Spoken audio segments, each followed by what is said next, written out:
Kita beralih ke berita lainnya. Tribuners, sambangi 9 kecamatan di Maluku Tenggara, Jasmono lepas tim pasar murah.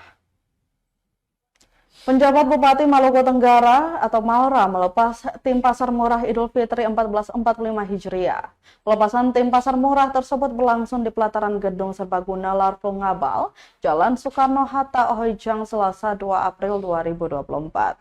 Gelaran pasar murah tersebut diselenggarakan oleh Dinas Perdagangan Kabupaten Maura.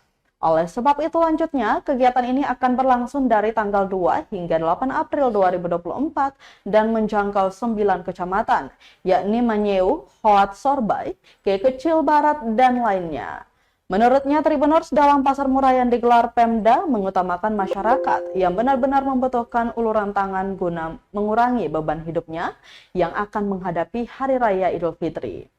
Katanya kecenderungan harga barang, khususnya 9 bahan pokok melonjak tinggi yang disebabkan oleh tingginya permintaan termasuk minyak tanah yang memicu inflasi yang cukup tinggi.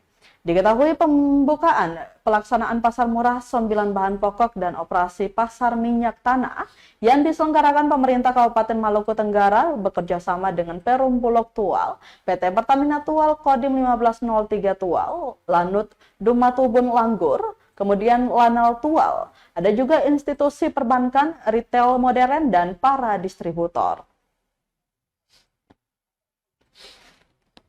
Ada wawancara?